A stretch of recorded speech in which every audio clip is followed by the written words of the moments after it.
ओम सूर्याय नमः। प्रिय भक्तों, जो मनुष्य रविवार के दिन भगवान सूर्य देव की यह पावन कथा सुन लेता है, उसके जीवन के सारे दुख और दरिद्रता स्वयं मिट जाते हैं। रविवार का दिन साक्षात देव भगवान सूर्य नारायण को समर्पित है। वो देवता जो इस संपूर्ण सृष्टि के आधार हैं, जिनके उदय होते ही चराचर जगत का अंधकार छट जाता है और हर जीव में प्राणों का संचार होता है। कहते हैं, जो व्यक्ति रविवार की सुबह उठते ही सूर्य देव की कथा सुनता है, उसका जीवन स्वयं प्रभु के दिव्य तेज और आशीर्वाद से भर जाता है। उसके जीवन के सारे पाप, रोग और व्याधियां ऐसे मिट जाते हैं जैसे सूर्य की पहली किरण धरती से अंधकार को मिटा देती है। दर्शकों, ये केवल एक कथा नहीं है, यह एक अनुभव है, एक ऐसी अटूट आस्था है जो मनुष्य के जीवन को भीतर से प्रकाशित कर देती है। क्योंकि भगवान भास्कर केवल आकाश में चमकने वाले देवता नहीं हैं, वे हमारे भीतर की चेतना हैं, हमारी आंखों की ज्योति हैं और हमारी सफलता का आधार हैं। हमारी बुद्धि, हमारा ओज, हमारा मान सम्मान और हमारा स्वास्थ्य सब उन्हीं की कृपा से प्रकाशित होता है। शास्त्रों में कहा गया है कि जब कोई व्यक्ति सच्चे मन से रविवार के दिन सूर्य देव की कथा सुनता है, तो उसके घर की नकारात्मकता और आलस्य सदा के लिए समाप्त हो जाता है। घर में सुख, समृद्धि, वैभव और आरोग्य का वास होता है। व्यापार और कार्य क्षेत्र में सूर्य जैसी चमक आती है, समाज में प्रतिष्ठा बढ़ती है और मन में एक अद्भुत आत्मविश्वास का जन्म होता है। इसलिए यह दिन केवल विश्राम का नहीं, बल्कि आत्मशुद्धि और ऊर्जा संचय का दिन है। जब हम अपने भीतर के सोए हुए भाग्य को जगाते हैं, तो अब इस पावन सुबह अपने मन को शांत कीजिए, अपनी दृष्टि को एकाग्र कीजिए और अपने भीतर उस दिव्य प्रकाश को महसूस कीजिए जो कहता है, ओम सूर्याय नमः। क्योंकि जो व्यक्ति श्रद्धा से इस मंत्र का उच्चारण करता है और रविवार की इस कथा को भावपूर्वक सुनता है, उसके मार्ग की हर बाधा को स्वयं जगत चक्षु भगवान सूर्य देव भस्म कर देते हैं। तो आइए अपने भीतर की श्रद्धा को जागृत कीजिए, दोनों हाथ जोड़िए और उस परम तेजस्वी परमात्मा को प्रणाम कीजिए जिनकी कृपा से यह संसार प्रकाशित है। प्रेम से बोलिए, जय सूर्य नारायण देव, जय भास्कर। आज की यह कथा आपको उस दिव्यता से जोड़ेगी जहां हर संकट केवल प्रभु के नाम मात्र से शांत हो जाता है। यह कथा केवल आपके कानों तक नहीं, बल्कि आपके अंतर्मन तक पहुंचेगी। तो आइए श्रद्धा से सुनिए रविवार की यह अद्भुत और दिव्य कथा, जिसे सुनने मात्र से जीवन के सारे पाप और दुख स्वयं मिट जाते हैं। लेकिन दर्शकों, आगे बढ़ने से पहले आपको एक अत्यंत महत्वपूर्ण बात बता दूं, जिसे हमारे प्राचीन धर्म ग्रंथ गरुड़ पुराण में स्वयं कहा गया है कि कोई भी कथा, विशेषकर साक्षात देव सूर्य नारायण की कथा, अगर बीच में छोड़ दी जाए तो वह केवल अधूरी जानकारी नहीं रहती, बल्कि पुण्य फल में कमी का कारण बन जाती है। क्योंकि जब हम किसी दिव्य कथा को अधूरा सुनते हैं, तो हमारा मन उस पूर्ण सत्य को प्राप्त नहीं कर पाता जो हमारे जीवन को बदलने के लिए आवश्यक है। इसलिए आपसे निवेदन है कि आज की इस रविवार की दिव्य सूर्य कथा को अंत तक अवश्य सुने, क्योंकि यह केवल एक पौराणिक प्रसंग नहीं, बल्कि जीवन का वह गूढ़ ज्ञान है जो आपके हृदय में बैठे हर डर, हर बीमारी और हर असफलता को दूर कर देगा। यह कथा आपको बताएगी कि कैसे स्वयं भगवान भास्कर अपने सच्चे भक्तों के जीवन से दरिद्रता का अंधेरा मिटाकर उनके मार्ग को स्वर्ण की भांति चमका देते हैं। इस कथा का कोई एक प्रसंग या कोई एक शब्द ही आपके जीवन की दिशा बदल सकता है। हो सकता है सूर्य देव की कोई एक लीला आपके भीतर वह ऊर्जा भर दे जिसकी खोज में आप वर्षों से भटक रहे हैं। इसलिए श्रद्धा से सुनिए, भाव से समझिए और अंत तक बने रहिए। और यदि आप एक सच्चे सनातनी हैं, तो यह आपका कर्तव्य है कि प्रभु सूर्य की यह महिमा केवल अपने तक सीमित न रखें, बल्कि इसे अधिक से अधिक लोगों तक पहुंचाएं। क्योंकि जब एक भक्त भगवान की कथा सुनता है तो वह पुण्य कमाता है, लेकिन जब वही भक्त उसे दूसरों तक पहुंचाता है तो उसे अनंत गुना फल प्राप्त होता है। इसलिए इस वीडियो को लाइक करें, अपने मित्रों और परिवार के साथ साझा करें, ताकि सूर्य देव की कृपा का प्रकाश हर घर में पहुंचे। और हाँ, हमारे चैनल साधना अंपायर को सब्सक्राइब करना न भूलें, ताकि हर रविवार आपको ऐसी ही दिव्य प्रेरणादायक और जीवन बदल देने वाली कथाएं मिलती रहें। तो अब अपने मन को शांत कीजिए, उगते हुए सूर्य का ध्यान कीजिए और श्रद्धा से बोलिए, जय सूर्य नारायण। अब आरंभ होती है रविवार की वह दिव्य कथा जिसे सुनने मात्र से जीवन के सारे पाप, रोग और दुख स्वयं मिट जाते हैं। प्राचीन भारतवर्ष के स्वर्णिम इतिहास के धूल भरे पन्नों को जब हम पलटते हैं तो हमें एक ऐसे गांव की झलक मिलती है जिसकी शोभा शब्दों में बांधना असंभव है। इस गांव का नाम था जसवंतपुर। जसवंतपुर कोई साधारण गांव नहीं था, बल्कि यह प्रकृति की गोद में बसा एक ऐसा वैभवशाली स्थान था जहां साक्षात स्वर्ग की सुंदरता उतर आई थी। चारों ओर दूर दूर तक फैले हुए सुनहरे खेत, जिनमें जब हवा चलती थी तो ऐसा लगता था मानो धरती ने सोने की चादर ओढ़ ली हो। गांव के बीचों बीच से कलकल बहती एक निर्मल नदी, जिसका पानी इतना स्वच्छ था कि उसमें आसमान का नीलापन और बादलों की अटखेलियां साफ दिखाई देती थी। जसवंतपुर के लोग बहुत मेहनती, स्वाभिमानी और धर्मनिष्ठ थे, लेकिन इस गांव की असली पहचान, इसकी आत्मा और इसका गौरव था वह विशाल मंदिर जो नदी के तट पर बना हुआ था। यह मंदिर भगवान सूर्य देव को समर्पित था। इस मंदिर का निर्माण इस अद्भुत वास्तुकला से किया गया था कि आधुनिक विज्ञान भी उसे देखकर चकित रह जाए। मंदिर का मुख ठीक पूर्व की ओर था और इसकी बनावट ऐसी थी कि सूर्योदय के समय जब भगवान भास्कर अपनी पहली किरण धरती पर छोड़ते तो वह किरण किसी और स्थान पर पड़ने के बजाय सीधे मंदिर के गर्भगृह में प्रवेश करती और भगवान सूर्य देव के चरणों को स्पर्श करती थी। गर्भगृह के भीतर भगवान सूर्य देव की एक अत्यंत विशाल और दिव्य प्रतिमा स्थापित थी। वह प्रतिमा 7 शक्तिशाली घोड़ों द्वारा खींचे जा रहे रथ पर सवार थी। उन घोड़ों के चेहरे पर ऐसा तेज था मानो वे अभी बोल उठेंगे। भगवान सूर्य के ललाट से निकलने वाली आभा पूरे मंदिर को प्रकाशित कर देती थी। गांव का हर निवासी ब्रह्म मुहूर्त में उठ जाता था। जैसे ही सूर्योदय की लालिमा क्षितिज पर बिखरती, पूरा जसवंतपुर शंखों की ध्वनि और मंत्रों के उच्चारण से गूंज उठता। सभी ग्रामीण मंदिर में एकत्र होकर सूर्य देव की भव्य आरती करते और अपनी दिनचर्या की शुरुआत करते थे।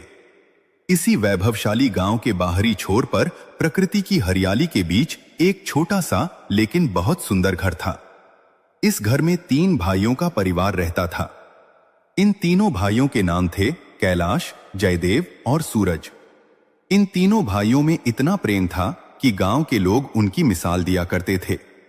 वे साथ में खेतों में काम करते, साथ में भोजन करते और साथ में ही भगवान सूर्य की आराधना करते।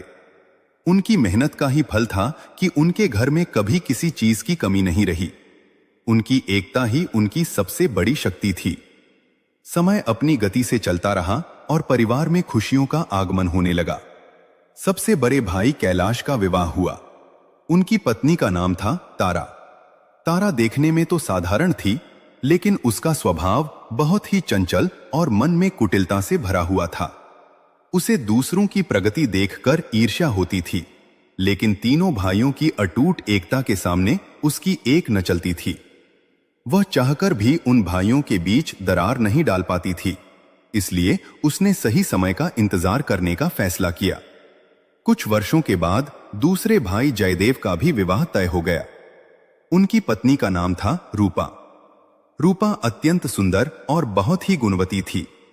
जब वह घर आई तो ऐसा लगा मानो घर की रौनक और बढ़ गई है।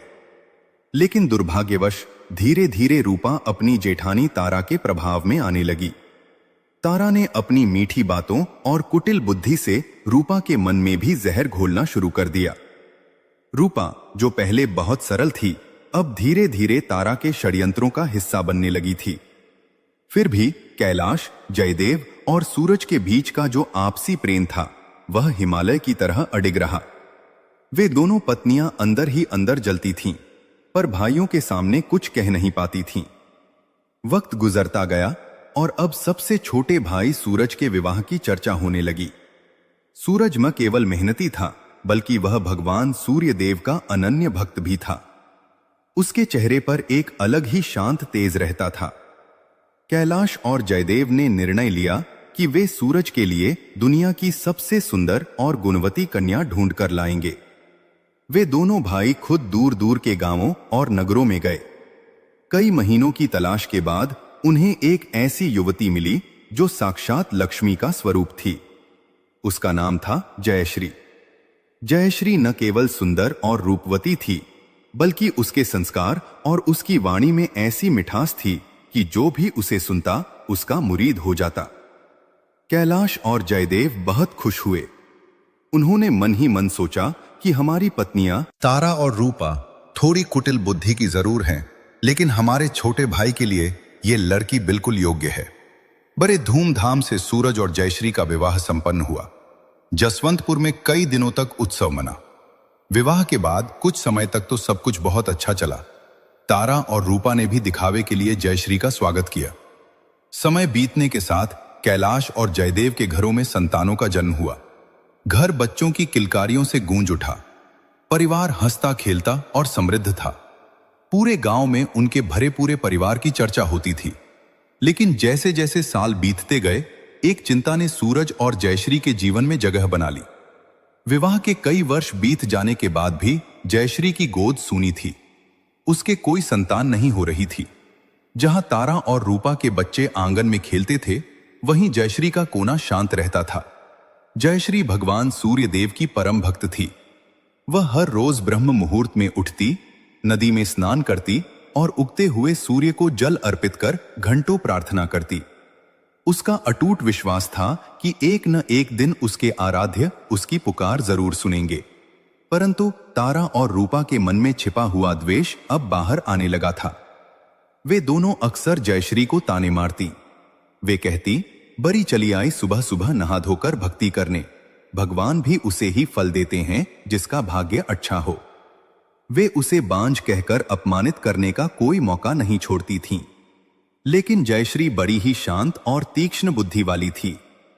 वह इन कटु वचनों को पी जाती और अपनी पूजा में व्यस्त रहती।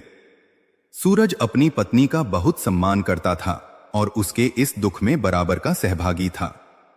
तीनों भाइयों का प्रेम अब भी वैसा ही था और इसी कारण तारा और रूपा की कोई भी चाल सफल नहीं हो पाती थी। लेकिन वे दोनों अंदर ही अंदर टूट रही थीं, क्योंकि उन्हें डर था कि यदि कभी जयश्री को संतान हुई तो सूरज का मान और बढ़ जाएगा। उन्होंने जयश्री की भक्ति में बाधा डालने की हर संभव कोशिश की। जब भी रविवार का दिन आता और जयश्री भगवान सूर्य देव का निर्जला व्रत रखती, तो तारा और रूपा जानबूझकर घर में स्वादिष्ट पकवान बनाती और उसे खिलाने का दबाव डालती ताकि उसका व्रत खंडित हो जाए। वे कभी उसे भारी काम सौंप देती तो कभी उसकी पूजा की सामग्री छुपा देती। परंतु प्रिय श्रोतागण, जिसकी रक्षा स्वयं सूर्य नारायण कर रहे हों, उसका कोई क्या बिगाड़ सकता है। जयश्री की करुण पुकार और उसकी निस्वार्थ भक्ति ने अंततः स्वर्ग का सिंहासन हिला दिया।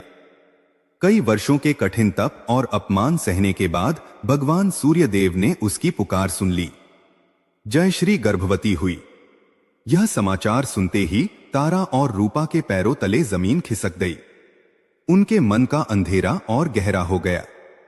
महीने बीतते गए और एक अत्यंत शुभ रविवार के दिन, जब सूर्यदेव अपनी पूरी चमक के साथ आकाश के मध्य में थे, जयश्री ने एक पुत्र को जन्म दिया। वह बालक साधारण नहीं था। उसके जन्म लेते ही पूरे कमरे में एक अलौकिक प्रकाश फैल गया। उस बालक के ललाट से सूर्य जैसा तेज निकलता था और उसके शरीर पर भगवान सूर्य देव का एक तेजस्वी चिन्ह बना हुआ था। वह बालक इतना सुंदर था कि जो भी उसे देखता वह अपनी पलकें झपकाना भूल जाता। बालक के जन्म की खबर पूरे जसवंतपुर में आग की तरह फैल गई। लोग दूर दूर से उस दिव्य बालक के दर्शन करने आने लगे। गांव के बुजुर्ग कहने लगे कि यह कोई साधारण बालक नहीं, बल्कि स्वयं सूर्य देव का अंश है। लेकिन प्रिय श्रोतागण, जहां प्रकाश होता है वहीं परछाई भी सबसे गहरी होती है।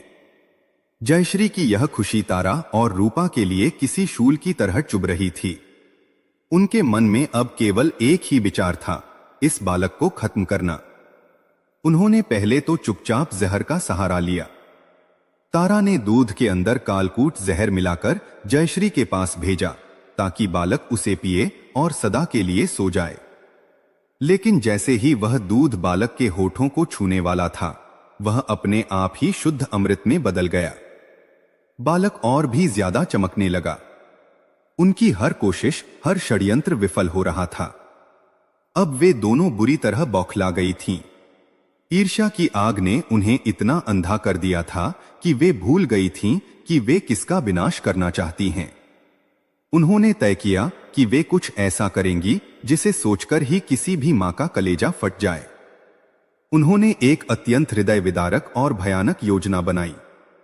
एक रात जब पूरा जसवंतपुर गहरी नींद में सोया हुआ था, जब चांद बादलों के पीछे छुपा था और चारों ओर सन्नाटा पसरा था, तारा और रूपा दबे पांव जयश्री के कमरे की ओर बढ़ीं। उनके मन में कोई दया नहीं थी, कोई ममता नहीं थी। वे उस नन्हे से बालक को उठाकर अंधेरे में गायब हो गईं। उनकी मंजिल थी वो पुराना और गहरा कुआं जो गांव के वीरान छोर पर स्थित था। वे उस दिव्य बालक को कुएं की अथाह गहराई में फेंकने वाली थीं। प्रिय श्रोतागण, उस काल रात्रि का सन्नाटा इतना गहरा था कि हवा की सरसराहट भी किसी चीख की तरह महसूस हो रही थी। तारा और रूपा, जिनके हृदय ईर्ष्या की अग्नि में पत्थर बन चुके थे, उस नन्हे बालक को सीने से लगाए नहीं, बल्कि एक बोझ की तरह पकड़े हुए गांव के उस सुनसान रास्ते पर बढ़ रही थीं जो पुराने कुएं की ओर जाता था।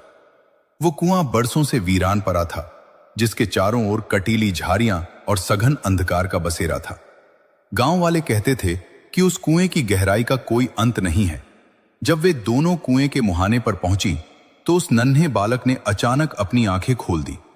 अंधेरी रात में भी उस बालक की आंखों से एक अलौकिक चमक निकल रही थी, जैसे स्वयं सूर्य देव उस काले अंधकार को चीरकर सत्य को देख रहे हों। एक क्षण के लिए रूपा का हाथ कांपा। उसके भीतर की सोई हुई ममता ने शायद जागने की कोशिश की। उसने धीरे से तारा का हाथ पकड़कर कहा, जीजी, क्या हम ये सही कर रहे हैं? ये तो निष्पाप बालक है, हमारे ही परिवार का अंश है। अगर कल को भगवान सूर्य देव ने हमें दंड दिया तो हम कहां जाएंगे? लेकिन तारा, जिसकी बुद्धि पर कुटिलता का ग्रहण लग चुका था, उसने झिरकते हुए कहा, पगली, डर मत। अगर आज ये बच गया तो पूरी जिंदगी हमें और हमारे बच्चों को इस जयश्री की गुलामी करनी पड़ेगी। देख नहीं रही, पूरा गांव अभी से इसके पीछे पागल है। भगवान उसी की सुनते हैं जो शक्तिशाली होता है। फेंक इसे और सदा के लिए इस कांटे को अपने रास्ते से हटा दे। तारा ने बिना एक पल गवाए उस नन्हे बालक को उस गहरे, ठंडे और अंधेरे कुएं में नीचे गिरा दिया। नीचे गिरते समय न उस बालक ने कोई रुलाई की, न ही कोई चीख सुनाई दी। बस एक गहरी धप की आवाज आई और फिर सब कुछ पहले जैसा शांत हो गया। उन दोनों ने राहत की सांस ली और दबे पांव वापस घर की ओर दौड़ पड़ी। उन्हें लगा कि उन्होंने अपना सबसे बड़ा कांटा निकाल फेंका है, लेकिन वे यह भूल गई थीं कि जिसकी रक्षा करने वाला जगत का आधार सूर्य हो, उसका काल भी कुछ नहीं बिगाड़ सकता। जैसे ही वह दिव्य बालक कुएं के जल को स्पर्श करने वाला था, एक चमत्कार हुआ। कुएं का वह गंदा और ठंडा पानी अचानक उबलने लगा और देखते ही देखते उसमें से एक विशाल सुनहरा कमल का फूल प्रकट हुआ। वह बालक उस कमल के फूल के कोमल बिछोने पर ऐसे लेट गया जैसे वह अपनी मां की गोद में हो। कुएं के उस गहरे अंधकार में भी उस बालक के शरीर से निकलने वाला तेज पूरे पानी को सुनहरा बना रहा था। वहां न ठंड थी, न डर, बस एक ईश्वरीय शांति थी। उधर घर में जैसे ही भोर की पहली किरण फूटने वाली थी, जयश्री की नींद टूटी। मां का हृदय था। नींद खुलते ही उसका हाथ सीधे अपने बगल में लेटे बालक की ओर गया, लेकिन वहां सन्नाटा था। वह स्थान खाली था। जयश्री की रूह कांप उठी। उसने सोचा शायद सूरज बालक को बाहर ले गया होगा, लेकिन जब उसने देखा कि सूरज तो पास ही गहरी नींद में सो रहा है, तो उसके मुंह से एक हृदय विदारक चीख निकल गई, मेरा बच्चा, मेरा लाल कहां है? जयश्री की वह करुण पुकार पूरे घर की दीवारों से टकराकर वापस आई। सूरज हरबराकर उठा। कैलाश और जयदेव भी अपने कमरों से बाहर निकल आए। पूरा घर जाग गया। जयश्री बदहवास होकर हर कोने में अपने बच्चे को ढूंढने लगी। वह रसोई में गई, वह आंगन में चिल्लाई, वह अनाज की कोठियों के पीछे देखने लगी, लेकिन बालक का कहीं अता पता नहीं था। तारा और रूपा, जो पहले से ही तैयार थीं, अपनी आंखों में झूठे आंसू भरकर बाहर आईं। तारा ने अपनी छाती पीटते हुए कहा, हाय, ये क्या अनर्थ हो गया? कल रात तो मुन्ना यहीं था। क्या कोई जंगली जानवर उसे उठा ले गया? या फिर कहीं जयश्री की ही लापरवाही तो नहीं? रूपा ने भी आग में घी डालते हुए कहा, हां, हमने तो पहले ही कहा था कि ज्यादा भक्ति में लीन रहने वाले अक्सर अपने परिवार का ध्यान भूल जाते हैं। पता नहीं बेचारी संतान को कहां छोड़ आई होगी। जयश्री उन तानों को सुनने की स्थिति में नहीं थी। वह पागलों की तरह घर से बाहर निकली और गांव की गलियों में दौड़ने लगी। उसका आंचल जमीन पर घिसट रहा था, बाल बिखरे हुए थे और आंखों से आंसुओं की अविरल धारा बह रही थी। वह हर राहगीर को रोककर पूछती, क्या आपने मेरे तेजस्वी बालक को देखा है? क्या आपने मेरे सूरज को देखा है? कैलाश, जयदेव और सूरज तीनों भाई भी व्याकुल थे। वे गांव के एक एक घर में, एक एक खेत में बालक की तलाश करने लगे। गांव के लोग भी इस दुखद घटना से स्तब्ध थे। जिस बालक को कल तक पूरा गांव पूज रहा था, वो आज अचानक गायब हो गया था। सूरज ने नदी के तट पर जाकर दहाड़ मारकर रोते हुए कहा, हे सूर्यदेव, मैंने जीवन भर आपकी सेवा की। मेरी पत्नी ने अपना सर्वस्व आपकी भक्ति में अर्पण कर दिया। क्या इसी दिन के लिए आपने हमें यह सुख दिया था कि उसे पल भर में छीन ले? अगर मेरा बालक नहीं मिला तो मैं भी जीवित नहीं रहूंगा। पूरा दिन बीत गया, सूरज ढलने लगा और जसवंतपुर के आसमान पर उदासी की चादर पसर गई। जयश्री अब थककर उस पुराने कुएं के पास पहुंच गई थी जहां रात में वो पाप किया गया था। वो बेसुध होकर उसी कुएं की मुंडेर पर बैठ गई। उसके भीतर की मां पुकार रही थी कि उसका बच्चा यहीं कहीं आसपास है। उसकी आंखों के आंसू अब सूख चुके थे, पर उसकी धड़कनें तेज थीं। तारा और रूपा दूर खड़ी ये सब देख रही थी। उन्हें डर लग रहा था कि कहीं कोई कुएं में झांक न ले। रूपा ने फुसफुसाते हुए कहा, जी, जयश्री वहीं बैठी है। अगर उसने कुएं में देख लिया तो? तारा ने कठोर स्वर में कहा, चुप रह, इतनी गहराई में किसे क्या दिखेगा? और वैसे भी अब तक तो वो ठंडा पर गया होगा। बस आज की रात बीत जाए, फिर सब हमारे वश में होगा। लेकिन प्रिय श्रोतागण, वे पाप की जरें कितनी भी गहरी क्यों न जमा ले, सत्य का सूरज एक न एक दिन जरूर निकलता है। जयश्री ने जैसे ही उस कुएं में झांकने की कोशिश की, तभी आसमान में कुछ ऐसा हुआ जिसने पूरे जसवंतपुर की दिशा बदल दी। डूबते हुए सूर्य की आखिरी किरण, जो बिल्कुल लाल थी, वो सीधे उस कुएं के भीतर जाकर गिरी।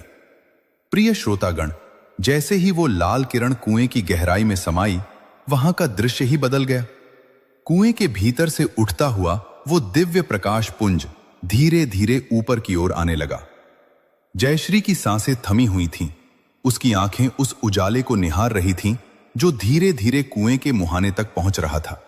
और तभी वहां उपस्थित हर व्यक्ति की आंखें फटी की फटी रह गईं।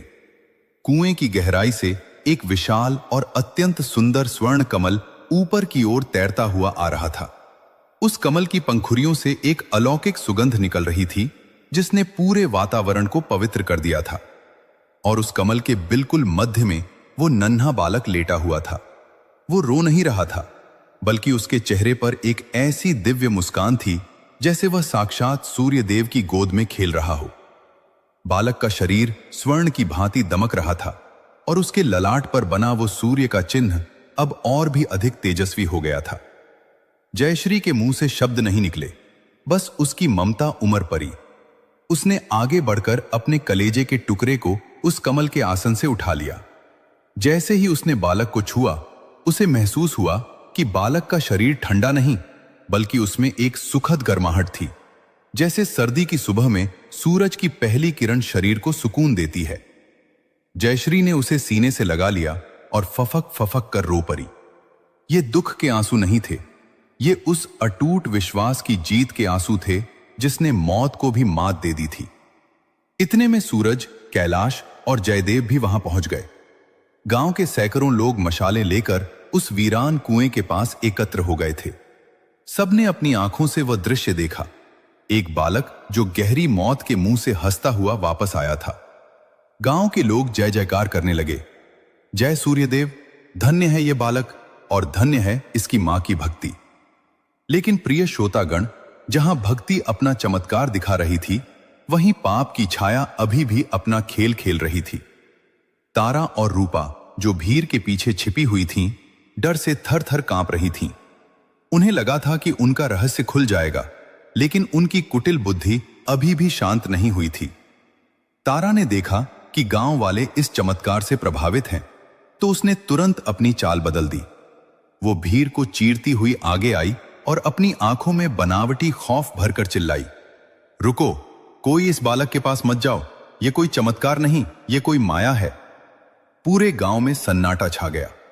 कैलाश ने हैरान होकर पूछा, तारा, तुम ये क्या कह रही हो? साक्षात सूर्य देव ने हमारे बच्चे की रक्षा की है, ये तो सौभाग्य की बात है। तारा ने अपने चेहरे पर और भी गंभीरता लाते हुए कहा, नहीं भाई साहब, आप सीधे साधे हैं, आप नहीं समझते। भला कोई साधारण इंसान का बच्चा कुएं के गहरे पानी में गिरकर जिंदा बच सकता है? और यह सोने का कमल, यह सब राक्षसी माया है। मुझे तो डर है कि जयश्री ने किसी तांत्रिक शक्ति का सहारा लिया है। यह बालक हमारे परिवार और पूरे जसवंतपुर के लिए भारी विपत्ति लेकर आएगा। अगर यह भगवान का रूप होता तो यह साधारण तरीके से पैदा होता। इस तरह कुएं से निकलना शुभ संकेत नहीं है। रूपा ने भी अपनी जेठानी का साथ देते हुए कहा, हाँ, मुझे भी यही लगता है। जब से यह बच्चा गर्भ में आया था, तब से घर में कैसी अजीब अजीब घटनाएं हो रही हैं। यह बच्चा नहीं, कोई अपशकुन है जो हमारे गांव को नष्ट कर देगा। प्रिय श्रोतागण, इंसान का मन बहुत चंचल होता है। चमत्कार देखकर जो भीड़ जय जयकार कर रही थी, वह तारा और रूपा की बातों में आकर संदेह करने लगी। लोगों के बीच कानाफूसी शुरू हो गई। किसी ने कहा, बात तो सही है, कुएं में गिरकर कोई बच्चा कैसे बच सकता है? किसी ने कहा, कहीं यह गांव पर आने वाले किसी प्रकोप का संकेत तो नहीं? जयश्री ने अपने बालक को और जोर से गले लगाया। उसकी आंखों में अब आंसू नहीं, बल्कि एक तेज था। उसने अपनी जेठानियों की ओर देखा और शांत स्वर में कहा, दीदी, आप जो कह रही हैं वह आपके मन का भ्रम है या कोई द्वेष, यह तो आप जाने। पर मैं इतना जानती हूं कि मेरे आराध्य सूर्यदेव कभी किसी के साथ अन्याय नहीं करते। यह बालक उनकी कृपा का फल है और वे इसकी रक्षा करेंगे। तारा ने गांव के प्रधान और मंदिर के पुजारी की ओर देखते हुए कहा, प्रधान जी, आप ही न्याय कीजिए। क्या इस मायावी बालक को गांव में रहने देना सही है? अगर कल को फसलें सूख गईं या कोई महामारी आ गई तो इसका जिम्मेदार कौन होगा? मेरा तो सुझाव है कि इस बालक और इसकी मां को गांव से बाहर किसी कुटिया में रखा जाए, जब तक कि यह सिद्ध न हो जाए कि यह बालक शुभ है। भीड़ का दबाव बढ़ने लगा। सूरज अपनी पत्नी और बच्चे के साथ खड़ा था, लेकिन वह भी इस अचानक बदले हुए माहौल से विचलित हो गया। गांव के प्रधान ने काफी सोच विचार के बाद कहा, तारा की बात में तर्क तो है। हम पूरे गांव की सुरक्षा को जोखिम में नहीं डाल सकते। सूरज, फिलहाल तुम अपनी पत्नी और बच्चे को लेकर गांव की सीमा पर स्थित उस पुरानी धर्मशाला में चले जाओ। जब तक पुजारी जी सूर्य देव की विशेष पूजा करके कोई संकेत प्राप्त नहीं करते, तुम लोग गांव के भीतर प्रवेश नहीं करोगे। सूरज का दिल टूट गया। जिस भाई के प्रेम पर उसे नाज था, वही भाई कैलाश और जयदेव अपनी पत्नियों के बहकावे में आकर चुप खड़े रहे। जयश्री ने अपने पति का हाथ पकड़ा और बिना कुछ कहे अपने बच्चे को लेकर उस अंधेरी धर्मशाला की ओर चल दी। उस रात जसवंतपुर का वह वैभवशाली घर सूना हो गया। तारा और रूपा अपने कमरों में बैठकर अपनी जीत पर मुस्कुरा रही थीं। उन्हें लगा कि उन्होंने जयश्री को घर से बाहर निकालकर आधा रास्ता तय कर लिया है। अब उनका अगला कदम उस बालक को हमेशा के लिए समाप्त करना था। धर्मशाला में जयश्री और सूरज भूखे प्यासे बैठे थे। बालक जयश्री की गोद में शांति से सो रहा था। आधी रात का समय था जब जयश्री को धर्मशाला के बाहर कुछ सरसराहट सुनाई दी। उसने देखा कि बाहर कुछ साए घूम रहे हैं। तारा ने कुछ भारे के शिकारियों को भेजा था ताकि वे चुपके से बालक को उठाकर ले जाएं और उसे कहीं दूर ले जाकर खत्म कर दें। जैसे ही वे शिकारी धर्मशाला के भीतर दाखिल हुए, वहां का नजारा देखकर उनके पैरों तले की जमीन खिसक गई। बालक के चारों ओर एक ऐसी अग्नि की दीवार बन गई थी जिसे पार करना असंभव था। बालक के शरीर से निकलने वाला तेज इतना प्रचंड हो गया था कि पूरी धर्मशाला दिन के उजाले की तरह चमकने लगी। शिकारी डर के मारे अपनी तलवारें फेंककर वहां से भाग खड़े हुए। प्रिय श्रोतागण, जब उस धर्मशाला के भीतर काल की परछाइयां हारकर भाग गई, तब भोर की पहली किरण ने जसवंतपुर की धरती को स्पर्श किया। वह सवेरा आम सवेरों जैसा नहीं था। सूरज की लालिमा में आज एक अलग ही गंभीरता थी, जैसे आकाश भी आने वाले संकट को देख रहा हो। धर्मशाला के उस छोटे से कक्ष में जयश्री अपनी गोद में उस दिव्य बालक को लिए बैठी थी। बालक जाग चुका था और उसकी नन्ही नन्ही आंखें छत की करियों को ऐसे निहार रही थीं जैसे वह ब्रह्मांड के रहस्यों को पढ़ रहा हो। जैसे ही सूर्य की पहली किरण धर्मशाला की खिड़की से होकर बालक के चेहरे पर पड़ी, बालक खिलखिलाकर हंस पड़ा। उस हंसी में ऐसी खनक थी कि सूरज का सारा संताप, सारा डर पल भर में हवा हो गया। सूरज ने अपनी पत्नी की ओर देखा और रुंधे हुए गले से कहा, जयश्री, मुझे समझ नहीं आ रहा कि मैं खुद को सौभाग्यशाली समझूं या अभागा। एक ओर साक्षात नारायण ने हमारे घर अवतार लिया है और दूसरी ओर मेरे ही सगे भाई, मेरा अपना खून, मुझे शत्रु मान बैठा है। क्या विधाता का यही न्याय है? जयश्री ने बड़े धैर्य से उत्तर दिया, स्वामी, जब सोना आग में तपता है तभी वो कुंदन बनता है। हमारे ऊपर यह संकट केवल हमारी परीक्षा नहीं है, बल्कि यह इस पूरे गांव और आपके भाइयों के विवेक की परीक्षा है। आप धैर्य रखें। जिसकी रक्षा स्वयं सूर्य देव कर रहे हैं, उसका कोई बाल भी बांका नहीं कर सकता। उधर जसवंतपुर के आलीशान घर में तारा और रूपा की रात आंखों में कटी थी। उनकी नींद उड़ चुकी थी क्योंकि उनके भेजे हुए शिकारी खाली हाथ और डरे हुए वापस आए थे। तारा के मन में ईर्ष्या की ज्वाला अब प्रतिशोध की आग बन चुकी थी। उसने रूपा से कहा, यह साधारण तरीके से नहीं मरेगा। यह कोई साधारण बालक नहीं है, यह तो समझ आ गया है। लेकिन अगर हमने इसे अधर्म और राक्षस साबित कर दिया तो ये गांव वाले खुद इसे और इसकी मां को पत्थरों से मार देंगे। तारा ने अपने एक विश्वासपात्र नौकर को पास के नगर में भेजा और वहां से एक ढोंगी और धूर्त तांत्रिक को बुला लिया। उस तांत्रिक का नाम था कपालिक भद्रशूल। वह तंत्र मंत्र का झूठा ढोंग रचने में माहिर था और चंद सिक्कों के लिए किसी भी सच को झूठ साबित कर सकता था। तारा ने उसे गुप्त रूप से बहुत सारा धन दिया और समझा दिया कि उसे गांव के मंदिर में सबके सामना क्या कहना है। दोपहर होते होते पूरे जसवंतपुर में ढोल नगारे बजने लगे। गांव के प्रधान ने मंदिर के प्रांगण में एक बड़ी सभा बुलाई थी। तारा और रूपा ने पूरे गांव में यह खबर फैला दी थी कि एक बहुत बड़े सिद्ध महात्मा आए हैं जो इस बालक की सच्चाई दुनिया के सामने रखेंगे। लोग जिज्ञासा और डर के मारे मंदिर की ओर दौड़ने लगे। मंदिर का वह प्रांगण जहां कल तक शांति और भक्ति का वास था, आज संदेह और कोलाहल से भरा हुआ था। सूरज और जयश्री को भी वहां बुलाया गया। जब वे उस बालक को लेकर मंदिर की सीढ़ियों पर पहुंचे तो वहां का दृश्य देखकर उनका कलेजा कांप उठा। सामने वह भयानक दिखने वाला तांत्रिक बैठा था, जिसके शरीर पर भस्म लगी थी और गले में हड्डियों की माला थी।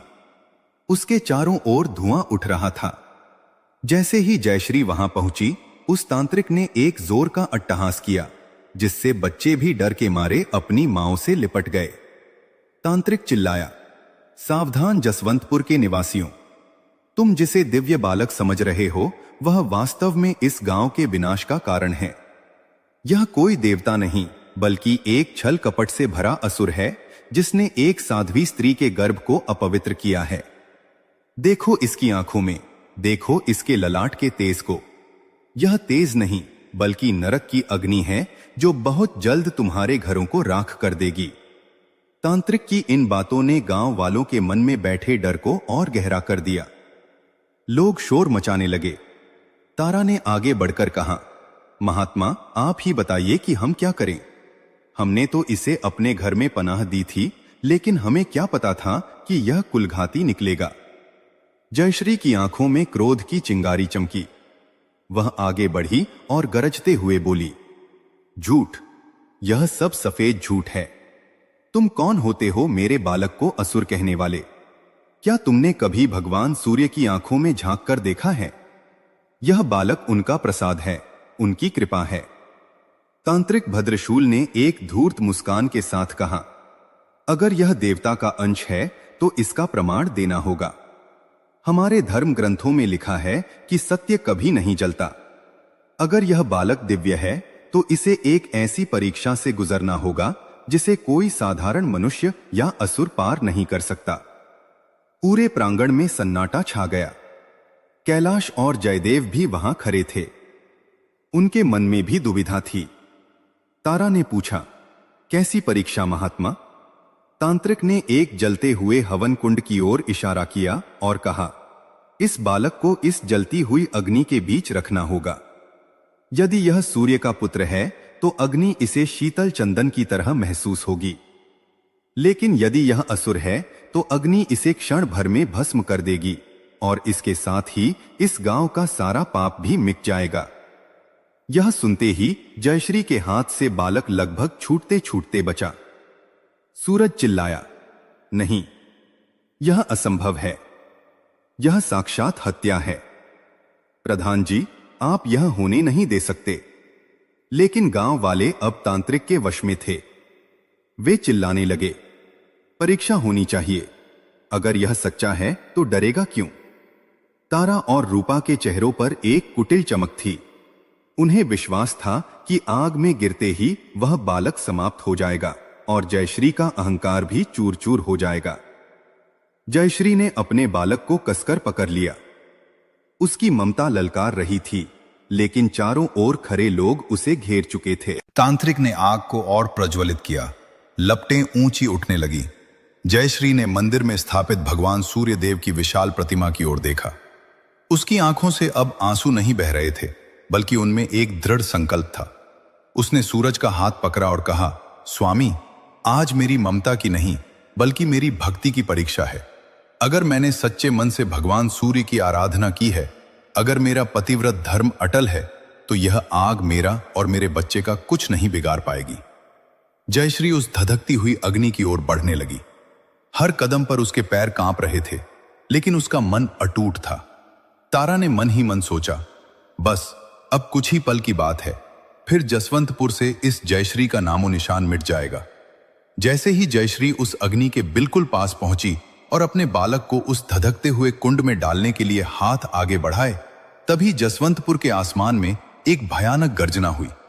दोपहर का वो सूरज जो अभी तक पूरी रोशनी दे रहा था, अचानक काला पड़ने लगा। दिन में ही रात का सा मंजर छा गया। हवाएं इतनी तेज चलने लगीं कि लोग एक दूसरे को पकड़कर खड़े होने को मजबूर हो गए। प्रिय श्रोतागण, जसवंतपुर के उस विशाल मंदिर प्रांगण में समय जैसे ठहर गया था। दोपहर के सुनहरे आकाश पर अचानक छाई उस काली चादर ने हर किसी के भीतर एक अनजाना डर पैदा कर दिया था। पक्षी अपने घोंसलों की ओर चीखते हुए भाग रहे थे और हवाओं का वेग इतना प्रचंड था कि मंदिर के भारी पीतल के घंटे अपने आप बजने लगे थे। टन टन टन की वह आवाज किसी चेतावनी की तरह गूंज रही थी। जयश्री धधकते हुए हवन कुंड के बिल्कुल सामने खड़ी थी। उसकी आंखों में अपने बालक के लिए ममता का सागर था, तो दूसरी ओर अपने आराध्य के लिए अटूट विश्वास की ज्योति। तांत्रिक भद्रशूल, जो अब तक अहंकार से भरा हुआ था, इस अचानक आए बदलाव से थोड़ा विचलित दिखने लगा, लेकिन उसने अपना ढोंग जारी रखा। वह चिल्लाया, देखा आपने, यह असुर का ही प्रभाव है कि सूर्य देव ने अपना मुख छिपा लिया है। डाल दो इस पापी बालक को अग्नि में, वरना यह पूरे ब्रह्मांड को निगल जाएगा। जयश्री ने अपने कांपते हाथों से बालक को ऊपर उठाया। सूरज, जो अब तक बेबस खड़ा था, अपनी पत्नी की ओर दौड़ा। नहीं जयश्री, यह मत करो। मैं तुम्हें और हमारे बच्चे को लेकर इस गांव से कहीं दूर चला जाऊंगा, पर इसे मौत के मुंह में मत धकेलो। जयश्री ने एक शांत लेकिन दृढ़ मुस्कान के साथ सूरज की ओर देखा और कहा, स्वामी, आज अगर मैं पीछे हट गई तो पूरी दुनिया कहेगी कि एक भक्त की ममता कमजोर पड़ गई। आज अगर मेरा बालक इस आग में सुरक्षित रहा तो यह केवल मेरी जीत नहीं बल्कि साक्षात सत्य की जीत होगी। आप मुझ पर नहीं, उस नारायण पर विश्वास रखिए जो हर रविवार को हमें जीवन का प्रकाश देते हैं। यह कहकर जयश्री ने अपनी आंखें मूंद ली। उसने मन ही मन भगवान सूर्यदेव का आह्वान किया। हे जगत के चक्षु, हे अंधकार का विनाश करने वाले आदित्य, यदि मैंने मन, वचन और कर्म से कभी किसी का बुरा नहीं चाहा है, यदि मेरी भक्ति निष्काम है, तो इस अग्नि को शीतल कर दीजिए। अपने अंश की रक्षा कीजिए प्रभु। और फिर पूरे गांव की रुकी हुई सांसों के बीच जयश्री ने उस नन्हे बालक को धधकती हुई लपटों के बीच धीरे से रख दिया। एक पल के लिए चारों ओर सन्नाटा छा गया। तारा और रूपा की आंखों में एक राक्षसी चमक थी। उन्हें लगा कि अब बस बालक के जलने की गंध आएगी और उनका मार्ग निष्कंटक हो जाएगा। लेकिन अगले ही क्षण वहां जो हुआ उसे देखकर लोगों की आंखें फटी की फटी रह गई और कई लोग तो डर के मारे जमीन पर गिर पड़े। जैसे ही बालक ने अग्नि को छुआ, वह भयंकर लपटें अचानक शांत हो गईं। वे लपटें बालक को जलाने के बजाय उसके चारों ओर एक घेरा बनाकर नाचने लगी, जैसे वे बालक की आरती उतार रही हों। उस हवन कुंड के भीतर से आग गायब हो गई और उसकी जगह चमेली और गुलाब के फूलों की एक मखमली क्यारी बन गई। बालक उन फूलों पर लेटा हुआ खिलखिलाकर हंसने लगा। उसकी हंसी से मंदिर का प्रांगण ही नहीं बल्कि लोगों के हृदय भी कांप उठे। इतना ही नहीं, उस बालक के शरीर से एक ऐसा प्रचंड सुनहरी प्रकाश निकला कि आसमान में छाया हुआ वह अंधेरा पल भर में छट गया। सूर्यदेव बादलों को चीरकर अपनी पूरी दिव्यता के साथ प्रकट हुए। उनकी एक सीधी किरण मंदिर के शिखर से टकराकर सीधे उस बालक के ललाट पर पड़ी। पूरा मंदिर प्रांगण जय सूर्यदेव के नारों से गूंज उठा। जो गांव वाले अभी तक संदेह कर रहे थे, वे सब दंडवत प्रणाम करने लगे। यह तो साक्षात देवता हैं। हमने पाप कर दिया, हमें क्षमा करें माता जयश्री। लोगों की करुण पुकारें गूंजने लगीं। लेकिन कहानी का सबसे भयानक मोड़ अभी आना बाकी था। तांत्रिक भद्रशूल, जो ये सब देख रहा था, अपनी जान बचाने के लिए भागने की कोशिश करने लगा। लेकिन जैसे ही उसने मंदिर की दहलीज पार करनी चाहिए, उसके पैर वहीं जम गए। उसे महसूस हुआ कि उसके शरीर में आग लग रही है। तभी मंदिर के भीतर से पुजारी जी बाहर आए। उनकी आंखों में क्रोध था। उन्होंने तांत्रिक की ओर इशारा करते हुए कहा, ठहर जा पाखंडी, तूने उस शक्ति को चुनौती दी है जो इस सृष्टि का आधार है। तूने एक मां की ममता और एक देवता के अंश के साथ छल किया है। अब तुझे कोई नहीं बचा सकता। तांत्रिक गिड़गिड़ाने लगा, मुझे क्षमा कर दीजिए, मैंने ये सब धन के लालच में किया। मुझे इन दोनों औरतों ने उकसाया था। उसने कांपती उंगलियों से तारा और रूपा की ओर इशारा कर दिया। कैलाश और जयदेव के पैरों तले की जमीन खिसक गई। उन्होंने अपनी पत्नियों की ओर देखा, जिनकी सूरत अब किसी डरी हुई चुड़ैल जैसी हो गई थी। तारा और रूपा का चेहरा सफेद पड़ चुका था। उनका झूठ, उनका षड्यंत्र अब पूरे गांव के सामने नग्न खड़ा था। कैलाश दहाड़कर चिल्लाया, तारा, क्या यह सच है? क्या तूने हमारे ही भाई के बच्चे को मारने की कोशिश की? क्या तू इतनी गिर सकती है? जयदेव ने भी रूपा का हाथ झटकते हुए कहा, मैंने तुझ पर भरोसा किया और तूने मेरे ही घर में सांप पाल रखे थे। तारा और रूपा अब भागने की स्थिति में नहीं थीं। गांव की महिलाएं, जो जयश्री के अपमान से दुखी थीं, वे अब क्रोध से भर गई थीं। उन्होंने उन दोनों को घेर लिया। लेकिन जयश्री, जो अब अपने बालक को गोद में लेकर अग्निकुंड से बाहर आ चुकी थी, उसने हाथ उठाकर सबको शांत किया। जयश्री के चेहरे पर कोई क्रोध नहीं था, केवल एक असीम करुणा थी। उसने अपने भाइयों कैलाश और जयदेव की ओर देखा और कहा, भाई साहब, इन्हें सजा देना मेरा काम नहीं है। इन्होंने जो किया वह इनके अज्ञान और ईर्ष्या का फल था। लेकिन इन्होंने जो पाप किया है उसका दंड तो इन्हें विधान के अनुसार ही मिलेगा। प्रिय श्रोतागण, मंदिर का वह प्रांगण जो कुछ देर पहले तक कोलाहल और संदेह से भरा हुआ था, अब एक ऐसे सन्नाटे में डूबा हुआ था जिसे चीरना किसी के वश में नहीं था। वह बालक जो साक्षात सूर्य का तेज लिए फूलों की शैया पर मुस्कुरा रहा था, उसकी वह नन्ही सी उंगली जो तारा और रूपा की ओर उठी थी, वह कोई साधारण संकेत नहीं था। वह काल का दंड था जो उन दोनों की ओर बढ़ रहा था। जैसे ही बालक की दृष्टि उन पर पड़ी, तारा और रूपा के शरीरों से एक अजीब सा काला धुआं निकलने लगा। उनकी त्वचा, जिस पर वे कभी घमंड किया करती थीं, वह धीरे धीरे राख जैसी होने लगी। उनकी आवाज, जिससे वे जहर उगला करती थीं, वह गले में ही फंस कर रह गई। वे चीखना चाहती थीं, गांव वालों से क्षमा मांगना चाहती थीं, अपने पतियों के पैर पकड़ना चाहती थीं, लेकिन उनके पैर जैसे जमीन में धंस गए थे। वे साक्षात पत्थर की मूर्तियों की भांति जर हो गई थीं। बस उनकी आंखों से पश्चाताप और डर के आंसू बह रहे थे। कैलाश और जयदेव, जो अब तक अपनी पत्नियों के मोह और उनकी बातों के जाल में फंसे हुए थे, उनका हृदय ग्लानि से भर उठा। उन्हें अपनी आंखों के सामने वह सारा दृश्य घूमने लगा। कैसे उन्होंने अपने छोटे भाई सूरज को घर से निकाला, कैसे उन्होंने अपनी मर्यादा को ताक पर रखकर एक अबोध बालक की हत्या का मौन समर्थन किया। कैलाश ने अपना सिर झुका लिया और जोर जोर से रोने लगा। उसने सूरज की ओर कदम बढ़ाए, लेकिन शर्म के मारे उसके कदम रुक गए। सूरज ने अपने बड़े भाई की यह हालत देखी तो उसका हृदय पसीज गया। उसने दौड़कर कैलाश के पैर पकड़ लिए और कहा, बड़े भैया, आप यह क्या कर रहे हैं? आप मेरे पिता समान हैं। जो हुआ उसे भूल जाइए, यह सब प्रारब्ध का खेल था। लेकिन कैलाश ने सूरज को उठाकर गले से लगा लिया और फफक फफक कर रोते हुए कहा, नहीं सूरज, मुझे क्षमा मत कर। मैंने भाई के धर्म को कलंकित किया है। मैं अपनी इन कुटिल पत्नियों के वश में आकर इतना अंधा हो गया कि मुझे अपने ही घर में पल रहे साक्षात देवता की पहचान नहीं हुई। जयश्री बेटी, मुझे माफ कर दो। हमने तुम्हारे साथ वह व्यवहार किया जो एक शत्रु भी नहीं करता। जयश्री, जो ममता और करुणा की प्रतिमूर्ति थी, उसने शांत भाव से कहा, बड़े भैया, भगवान सूर्यदेव के न्याय में किसी के प्रति घृणा का स्थान नहीं है। इन्होंने जो किया वह इनके अहंकार का परिणाम था। लेकिन देखिए, आज सूर्यदेव ने न केवल मेरे बालक की रक्षा की है, बल्कि हमारे परिवार के ऊपर से उस काले पर्दे को भी हटा दिया है जिसने हमें एक दूसरे से दूर कर दिया था। तभी मंदिर के गर्भगृह से एक गूंजती हुई दिव्य वाणी सुनाई दी। वो आवाज किसी मनुष्य की नहीं थी, वो साक्षात आकाशवाणी थी, जिसने पूरे जसवंतपुर को झकझोर दिया।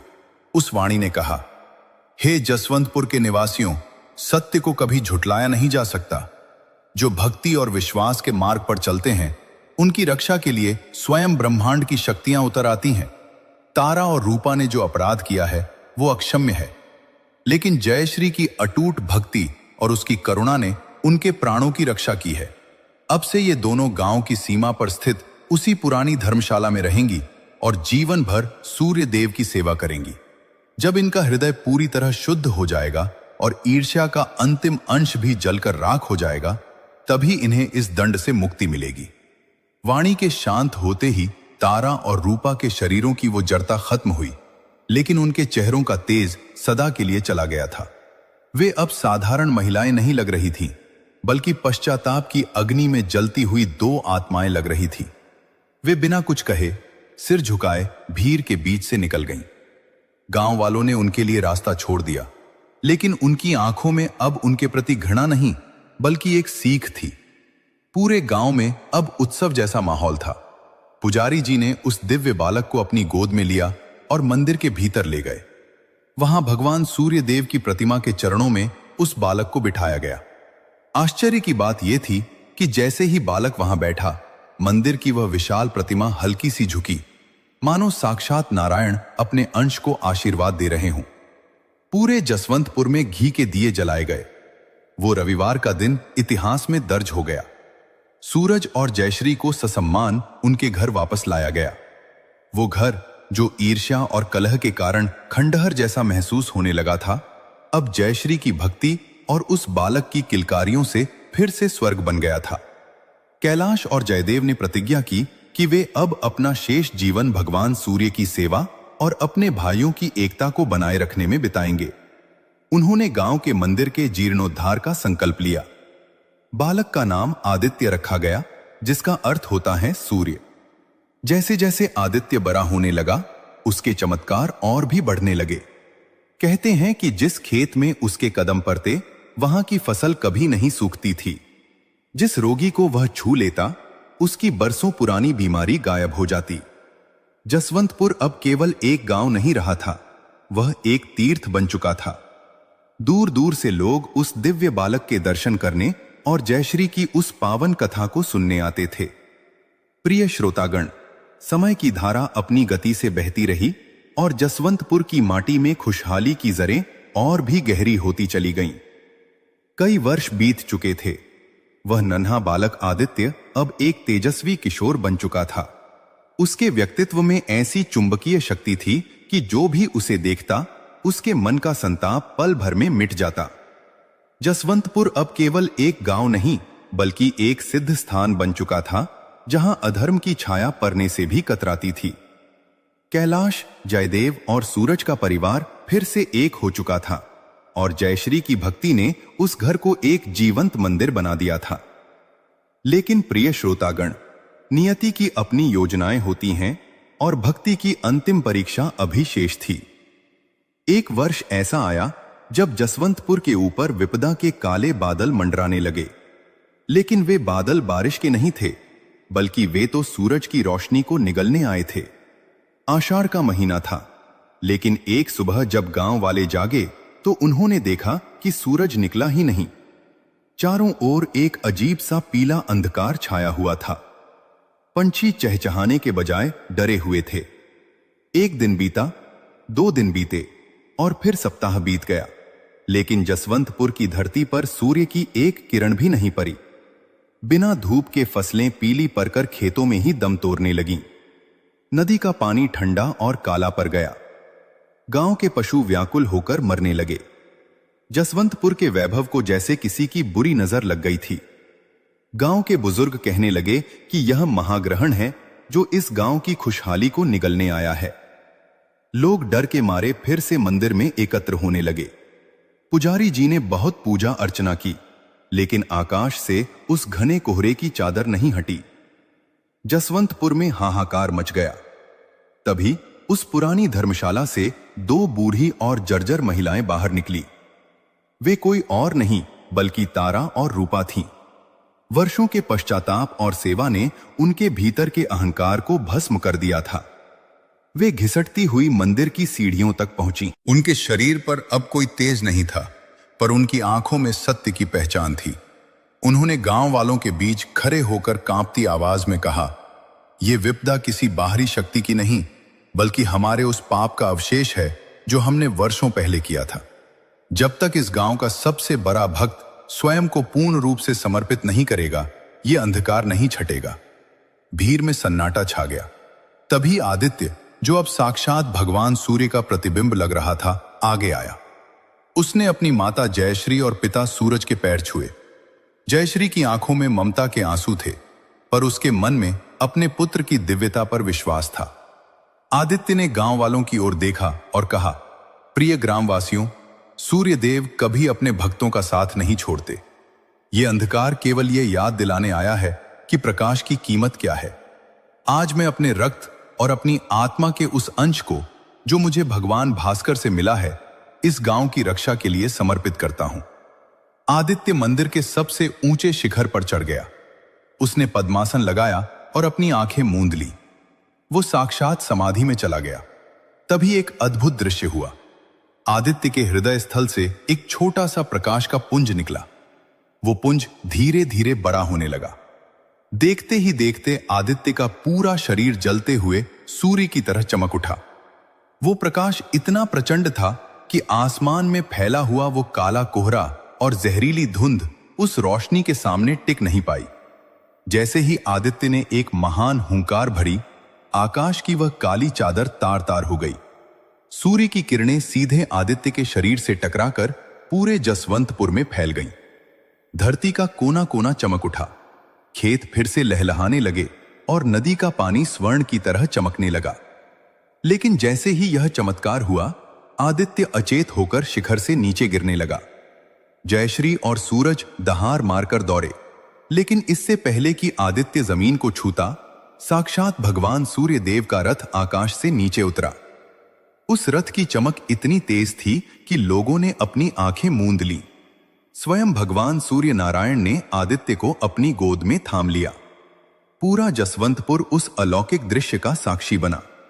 सूर्यदेव ने जयश्री की ओर देखा और मंद मुस्कान के साथ कहा, हे देवी जयश्री, तुम्हारी भक्ति ने आज मौत को भी हरा दिया है। तुम्हारा पुत्र कोई साधारण बालक नहीं, वह मेरा ही अंश है जो इस गांव के पापों को धोने और धर्म की स्थापना के लिए आया था।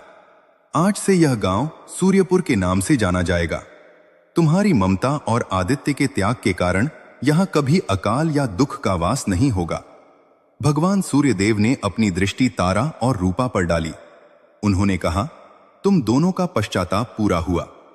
तुमने अपनी सेवा से उस पाप का मार्जन कर लिया है। आज मैं तुम्हें इस नश्वर शरीर से मुक्ति देता हूं।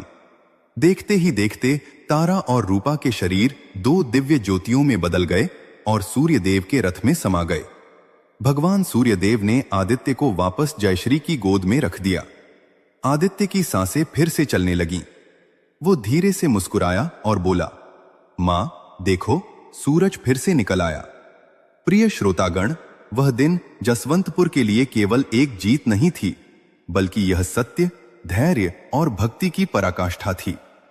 उस दिन के बाद से रविवार का व्रत जसवंतपुर के हर घर में एक उत्सव की तरह मनाया जाने लगा। सूरज, जयश्री, कैलाश और जयदेव, इन तीनों भाइयों का परिवार सदियों तक एकता और प्रेम का प्रतीक बना रहा। आज भी लोग कहते हैं कि जो व्यक्ति पूरी श्रद्धा के साथ जसवंतपुर की इस रविवार की कथा को सुनता है, उसके जीवन से दरिद्रता, रोग और पारिवारिक कलह वैसे ही गायब हो जाते हैं जैसे सूर्योदय होने पर अंधकार मिट जाता है। यह कथा हमें सिखाती है कि चाहे दुनिया की कितनी भी बड़ी शक्ति, ईर्ष्या या षड्यंत्र आपके खिलाफ हो जाए, यदि आपका मन पवित्र है और आपका विश्वास अपने इष्ट पर अटल है, तो स्वयं भगवान आपके रक्षक बनकर खड़े हो जाते हैं। अधर्म का मार्ग अंत में केवल विनाश की ओर ले जाता है, लेकिन धर्म का मार्ग कठिन होते हुए भी अंत में परम शांति और विजय प्रदान करता है। प्रिय श्रोतागण, रविवार की यह दिव्य कथा अब पूर्ण होती है। मुझे विश्वास है कि इस कथा का एक एक शब्द आपके हृदय में उतरा होगा। इस कथा के माध्यम से हमने सीखा कि कैसे एक मां की भक्ति ने पूरे गांव का भाग्य बदल दिया।